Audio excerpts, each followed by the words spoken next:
Good morning, everyone. Welcome into Mornings with Loretta. I'm joined this morning, and you have to Google her because Rachel Dolhun is the truth when it comes to brain health. So that's what we're talking about today. So welcome, Dr. Rachel Dolhun, to Mornings with Loretta. Thank you so much for having me.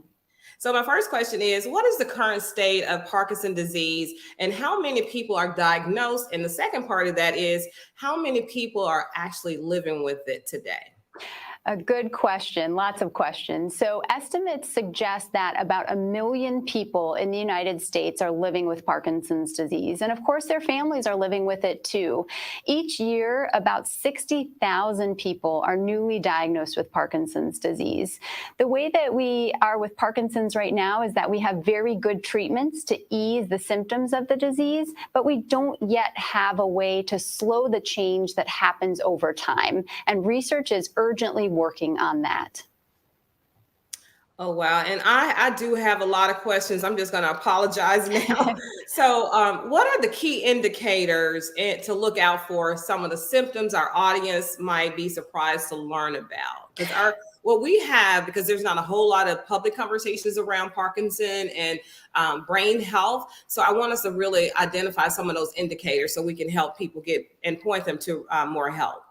Well, many people are familiar with the movement symptoms of Parkinson's, and this is the way that we diagnose the disease. When somebody has shaking or tremor, slowness, stiffness, sometimes walking or balance problems, many people are familiar with those symptoms. And again, that's the way that we diagnose the disease. But there's a much larger part of Parkinson's that many people may not be familiar with.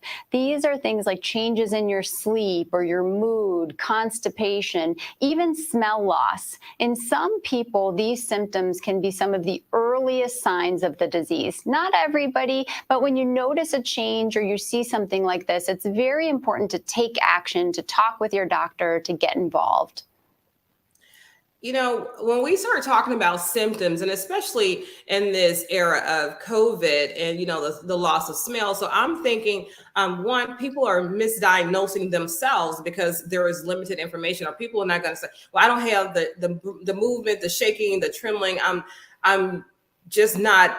It couldn't be Parkinson. It has to be something that they're more comfortable with identifying or more familiar with. So when it comes to providing, and I know there's so much good research now, we are probably going to beat this thing as we identify ways to prevent the disease. So tell us about the new study that is happening to change how patients, families, doctors, and scientists view the disease, or the brain disease. The Michael J. Fox Foundation has an ongoing study called PPMI, the Parkinson's Progression Markers Initiative.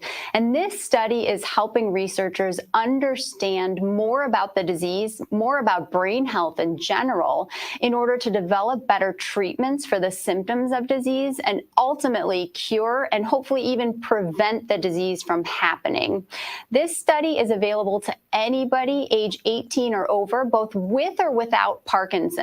Now, it's especially interested in people who are recently diagnosed with Parkinson's, so who've been living with the disease for about 2 years or less and aren't yet taking medication. It's an easy study. It's simple. It's free. For most people, it involves simply filling out online questionnaires about your health from the comfort of your own home. Some people will be invited to participate in person in clinic several times a year as well. But you can learn more about the study and you can get involved at michaeljfox.org/ppmi. Okay, I'm glad you gave that website and where they can go for more information, because I do have a couple more questions, and we'll give that website out again, because I want you to tell, why is it important to participate in the research? We've heard countless times about research gone wrong, and people tend to hold on to that. But because new technology and research and scientists and doctors working together now, their research and studies like this helps save lives, and it helps determine the severity sometimes of the disease. Can you just talk to us and tell us why that research and participation is important to everybody, whether you have Parkinson or not?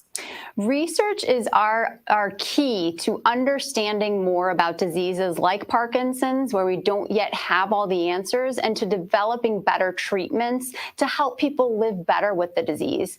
And without volunteers, without people who are willing to participate in research, we don't have research, and we don't have those answers or those treatments. So it's very important for people to think about getting involved. Many volunteers will also say that this is a way that they take control and take action in their own health journey. So whether you're simply getting older, whether you're concerned about brain health, whether you want to just take the best care of your brain you can, research is a way to do that.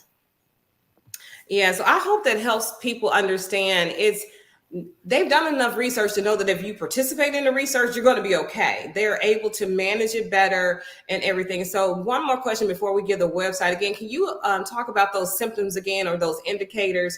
Because I want people to understand it's more than just the body movement, and brain health is imperative that we get it right. It's more than movement. That's right. So the tremor, the shaking, the slowness, the stiffness, those are all part of Parkinson's. But long before those happen, there often are other symptoms, things like smell loss, constipation, acting out your dreams while you're sleeping, that can be early indicators of Parkinson's. So if you notice any of these, if you notice your loved one has any of these, talk about it, talk to your doctor, and see if there are ways you can learn more and get involved. All right. And everybody, you can tell she's a board certified neurologist, right? She is so deep in this thing. She's talking to us about brain health and all this, like we're talking about going out for lunch or something. This lady is the truth. I promise you, I'm going to get her back on the show. So just one more time, where can we go for more information, Dr. Rachel? michaeljfox.org/ppmi. Oh my goodness, I've enjoyed this. I've learned a lot too, because I did think it was just the tremors, right? And I had no idea that loss of smell and some of these other indicators could mean possibly Parkinson. But have no fear, everybody. There is a ton of good research out there. They are so close to helping to overcome this thing. Dr. Rachel, thank you for being our guest this morning on Mornings with Loretta. Thank you so much for having me, Loretta. All right, bye-bye, everybody. We'll be right back with another segment. Thank you.